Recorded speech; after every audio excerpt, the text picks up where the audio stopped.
예, 민주당 이재명 대표가 어제 선거법 재판에 출석했습니다. 여러 가지 이야기를 했었는데 접촉은 했지만 인지하지 못했다. 어제 법정에서 나온 증언인데 자, 이 내용 어떤 내용인지 오늘 첫 번째 이야기로 준비했습니다. 먼저 이재명 민주당 대표가 고 김문기 처장을 안다, 모른다, 잘 모른다. 이 발언을 채널A에 나와서 했었던 적이 있습니다. 먼저 들어보시죠. 이분하고 내가 통화를 많이 했다. 근데 시장할 때는 이 사람의 존재를 몰랐다. 하위직 실무자인데 같이 갔으면 그 사람이 얼굴이야 제가 봤겠지만 그 사람이 이 사람인지를 여러분은 어떻게 압니까? 시장 당시에는 그 사람을 기억하지 못했다고 얘기한 건데 그걸 왜 의심을 하죠? 제가 그걸 숨길 이유가 뭐가 있습니까? 예, 구자민 변호사님. 네. 이재명 선거법 재판에서 첫 피고인 신문이 있었습니다. 자, 시장 재직 때 알지 못했던 건 사실이다. 시장 산하팀만 600개가 넘는다. 팀장급을 어떻게 정확하게 기억하겠느냐. 유동규만 해도 시끄러운데 관심을 가질 특별한 이유가 없었다. 자, 거기서 나왔던 얘기고요. 한 명 더요. 예, 기억에 혼란은 있는데 골프는 팩트 같아. 기억이 혼재하는데 영화를 찍은 해변이라고 갔는데 낚싯대 빌려 낚시한 것도 팩트 같아. 자, 어떻게 들으셨어요?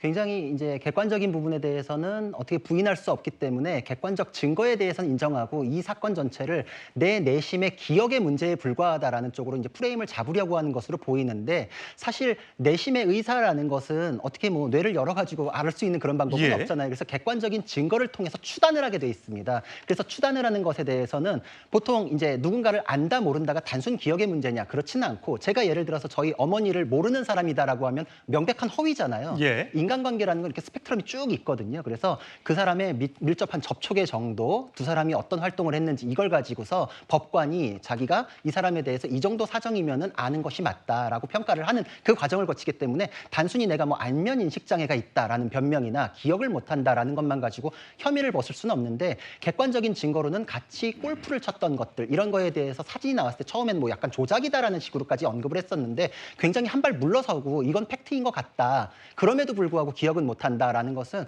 굉장히 좀 방어 논리도 조금은 무너지지 않았나. 그리고 여기에 추가해가지고 저 호주 뉴질랜드 출장 같은 경우에는 이재명 대표의 지시에 의해서 김문기 씨가 추가됐다는 내용도 유동규 씨의 진술로 나왔었는데 예. 처음에 그 출장 대상자가 아니었어요. 근데 성남도시개발공사의 인원도 추가하라라는 이재명 대표의 지시가 있었고 2명이 추가됐을 때 유동규와 A라는 사람이 추가됐을 때 A는 내가 잘 모르니까 좀 친한 사람으로 넣어라라고 해서 바뀌어가지고 들어간 게 김문기 씨였다. 유동규 본부장이 그렇게 진술을 했는데 성남시의 예산법무과장이 나와서 증언을 했을 때 정진상 씨의 지시로 바뀌어가지고 김문기 씨가 들어간 게 맞다. 내가 그 업무를 처리했다라고까지 했고 그리고 두 사람의 관계는 600개의 산하기관의 수많은 직원들하고의 관계랑은 다릅니다. 그러니까 이제 물타기용으로 그렇게 얘기하시는데 그 대면 보고가 7회 이상 있었다는 것이 확인이 되었고 두 사람은 성남시장 당시에 만난 사이가 아니라 그 이전에 2009년에 변호사 시절에 리모델링 추진 사업을 하면서 예. 알게 됐던 사이이기 때문에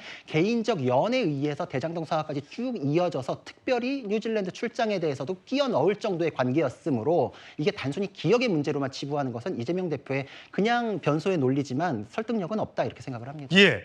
자, 지금 좀 전에 대화에서 나왔던 유동규 전 본부장, 이재명 대표가 고 김문기 처장을 모를 리가 없다라는 취지의 주장을 이어왔었죠. 들어보시죠.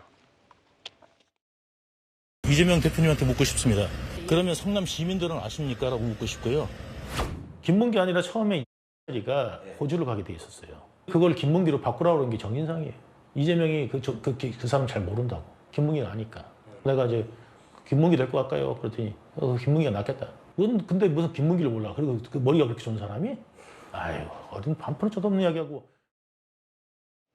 예, 장 변호사님. 네. 고 김문기 처장의 아들도 이 주말이든 평일이든 아버지가 전화를 받았다. 근데 누군데 방에 들어가 봤냐? 이러면 성남시장이라고 했다. 식사 도중 저녁 밤늦게 혹은 주말에도 전화가 왔기 때문에 기억한다는 취지의 발언을 한 적이 있습니다. 그러니까 김문기 처장 아까 보면 골프도 같이 쳤고 낚시도 좀 시간이 좀 오래 걸리는 그 레저 활동이잖아요. 그렇기 때문에 모르지 않지 않냐, 알지 않냐라는 게 검찰 측의 주장인 것 같아요. 그렇습니다. 이제 검찰로서는 법률적으로 넘어야 될 허들이 한 2개가 있는 것 같은데요. 기본적으로 짚어주신 대로 누구를 아는지 모르는지는 내심의 의사입니다. 이 사람의 마음속에 들어가지 않는 이상 객관적으로 진단하기가 상당히 어려워요. 그래서 이게 허위사실 공표로 인한 공직선거법 위반으로 기소가 된 거 아니겠습니까? 이런 식의 기소는 누구를 안다 모른다의 어떤 내심의 영역과 관련해선 기소한 전례가 상당히 없는 건 바로 이런 이유 때문이라는 거. 또 하나는 일단 본인이 그 당시에 지자체 장으로서 산하 기관만 굉장히 많고 직속 그 성남시 소속 공무원이 아니라 그 산하 기관에 그것도 아주 고위 공무원이 아니기 때문에 본인의 인식하에 없었다라는 부분이 객관적으로 완전히 허위의 인식을 갖고 했던 말이라고 단정할 수 있을 것인가가 하나의 허들인 것 같고요. 또 하나는 내가 모른다라고 이야기한 부분이 방송국의 인터뷰 중에서 생방송 중에 왔다 갔다 하는 질의응답에 응하는 과정 중에 나왔습니다. 이른바 이재명 판례라고 해서 이렇게 방송국에서 주재하는 어떤 토론회나 아니면 인터뷰에서 직문즉답 형식일 때 이른바 약간의 오류가 있다고 하더라도 이것을 처벌해야 되는지 법원에 개입하는 것이 과연 맞는지에 대한 문제의식으로 대법원이 판례를 확정한 적이 있습니다. 오세훈 시장 같은 경우에도 같은 판례에 의해서 유사한 사안에서 무혐의 처분을 받은 게 있거든요. 그렇다면 이 두 부분과 관련한 이 허들을 검찰이 공소유지를 과연 끝까지 성공해낼 수 있을 것인지는 전 개인적으로 의문입니다. 예. 한 부분만 제가 추가 설명을 하자면 예. 지금 생방송 중에 발언을 한 하나만 가지고서 공소 제기된 게 아니라 방송에서 4번 했어요, 이 얘기를. 처음에 SBS, 그다음에 CBS, KBS, 채널A 이렇게 예. 같은 주제에 대해서 김문기 씨를 모른다라고 하니까 추가 질문으로 모른다는 게 말이 되냐라는 의견이 많습니다. 정말 그렇습니까? 라고 추가 질문을 해서 방송 내 부분에서 한 내용이 다 공소 제기 내용으로 들어와 있기 때문에 예. 지금 즉흥적으로 한 하나의 방송의 내용만 문제 삼는 게 아니라서 나중에 발언은 준비된 발언이기 때문에 그 이재명 판례라는 게 적용되긴 좀 어렵다고 생각합니다. 예. 자, 지난해 8월이죠. 이재명 대표는 상대방은 나를 기억해도 나는 기억하지 못하는 경우가 많다. 안면 인식 장애라는 비난을 받기도 한다. 여기에 대해서 국민의힘에서는 선택적 기억 상실 증후군이냐라고 비판한 적이 있습니다. 자, 어제 재판을 다시 돌아가 보면 어제 재판에서도 이런 발언도 나왔습니다. 검찰 측이 이제 이재명 패밀리라는 단어를 꺼냈습니다. 시장 당선 전부터 정진상, 유동규, 김문기 등이 이재명 패밀리라는 주장이 있다라고 하니까 이재명 대표는 누군지 다시 한번 말해보라. 김문기 씨가 패밀리 말도 안 된다라고 했습니다. 서 변호사님. 아마 이제 그 유동규 씨가 첫 건이 아니라고 했잖아요. 예. 이것도 이제 검찰은 기소하려 하다가 그건 뺐어요. 첫 건인지 아닌지는 좀 주관적이니까. 예. 뭐 패밀리는 저는 중요한 게 아니고요. 이 사건은 범행의 동기가 중요합니다. 우리 옛날에 성경에 베드로가요. 예수님을 3번이나 모른다 했죠. 근데 베드로가 기억이 안 나서 예수를 모른다 했을까요? 혹시나 예수님 안다고 하면 나도 로마에 재판받아서 나도 처형될까 싶어서 예. 고의로 부인한 거죠. 예. 이게 그냥 김문기 씨를 모른다 하고 이게 부인한 게 아니고요. 그때 김문기 씨가 극단적인 선택하고 대장동의 실무 책임자잖아요. 예. 그러니까 아마 이제 이재명 대표가 대장동의 몸통 이런 게 의심을 살 수가 있으니 아예 원천적으로 김문기를 그때 몰랐다. 이래버리면 나는 대장동과 무관하다. 이런 게 의도가 있단 말이에요. 예. 대선 앞두고 범행의 동기 그게 중요한 거고요. 우리 구자룡 변호사님 말씀대로 머릿속에 들어가 볼 수는 없죠. 그러면 베드로가 예수님 알았다는 거는 어떻게 증명할까요? 고기 잡다가 예수님이 사람 잡는 어부가 되라 하니까 따라간 것부터 또 여러 가지 설교 현장에 따라간 거 이런 게 외관 가지고 판사가 추측하는 거 아닙니까? 저는 지금 보니까 너무 많아요. 요트 있죠. 요트는 평생 한두 번 탑니다. 근데 250만 원짜리 유동규 요트를 둘이 하고 수행비서 3명이 타가 낚시한 거죠. 이게 기억이 안 나요? 그다음에 골프도 카트 운전을 했고요. 그다음에 오비가 나니까 스미마셍 하면서 그 일본 행사하고 예. 그 유동규 씨 증언입니다. 그리고 이제 아까처럼 대면 보고가 정민용 변호사 증언이 있고요. 그다음에 아들이 보는 앞에서 통화한 것도 꽤 많고요. 그다음에 2015년에 표창장까지 직접 주고요.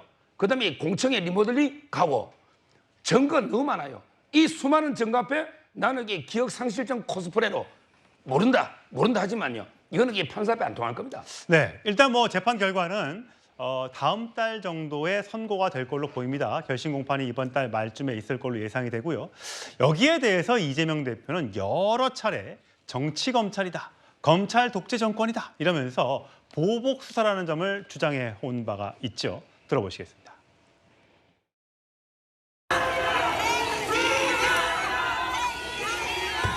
경찰관 발의 직후에 검찰 소환 통보 받으셨는데 어떤 입장이신가요? 잠깐만. 마이크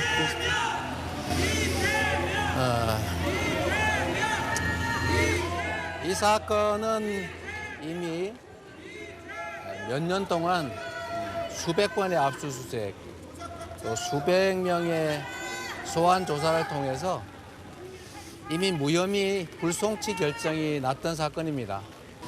그런데 이 무도한 정권이 정치 검찰을 이용해서 치졸하게 폭력적인 보복 행위를 하고 있다고 생각합니다.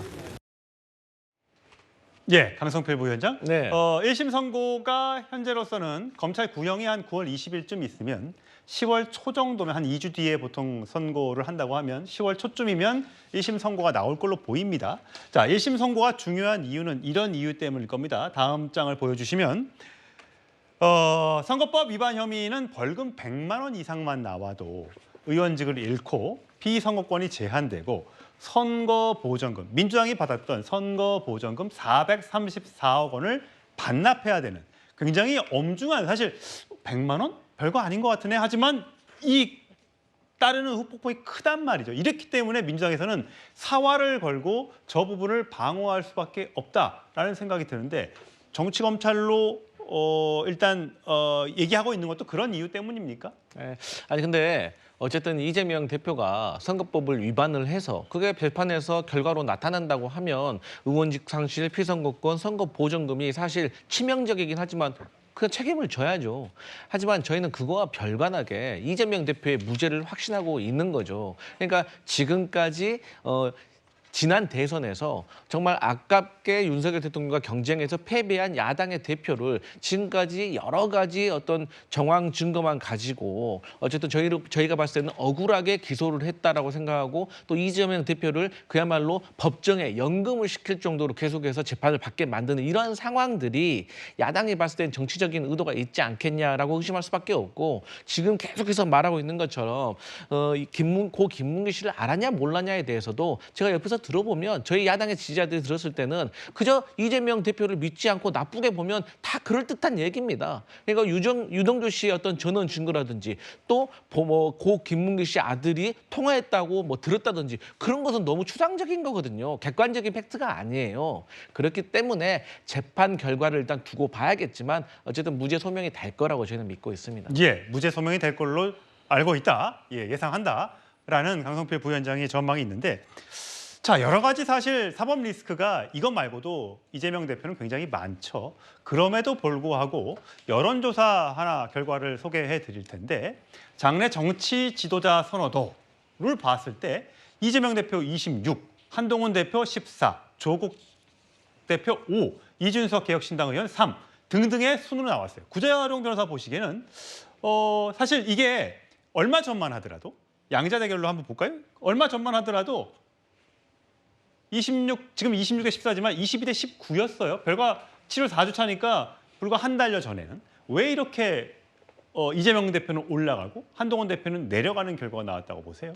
지금으로서는 사실 이재명 대표에 대해서 지금 풀 안에 있는 분들은 인지도 싸움이기도 하거든요. 선호도라기보다 이제 여론조사가 풀에 딱 있으면은 인지도에 의해 가지고 여론조사 결과가 나온 경우가 많고 두 번째로는 사실 의정 갈등이나 이런 것들에 대한 반작용이 아무래도 작용을 할 수밖에 없죠. 지금 여당에 대한 실망감, 대통령실에 대한 실망감이 반대편으로 또 힘이 쏠리는 경우들도 있을 수밖에 없기 때문에 예. 이거는 지금 단기적으로 이렇게 추세가 올라간다는 것이 사법 리스크와 관련돼서 국민들께서 의혹이 없다라고 생각해가지고 지지율이 올라갔다 이렇게 평가할 것은 아니다. 이거는 지금 현재의 의료 대란 문제 때문에 좀 반영이 된 것이 아닌가 이렇게 생각을 하고 있습니다. 예. 자, 물론 아직까지 선거가 많이 남아 있습니다. 내년 선거가 없고 내후년에 지방선거가 있고 대통령 선거까지는 아직도 많이 남아 있기 때문에 이 여론조사 수치는 얼마든지 바뀔 수가 있을 텐데 어쨌든 사법 리스크에 노출되어 있는 이재명 대표는 아직까지는 전당대회 결과도 굉장히 압도적인 승리로 나타나서 그런지 현재로서 여론조사 결과가 좋게 나오고 있다는 점 소개를 해드렸고요.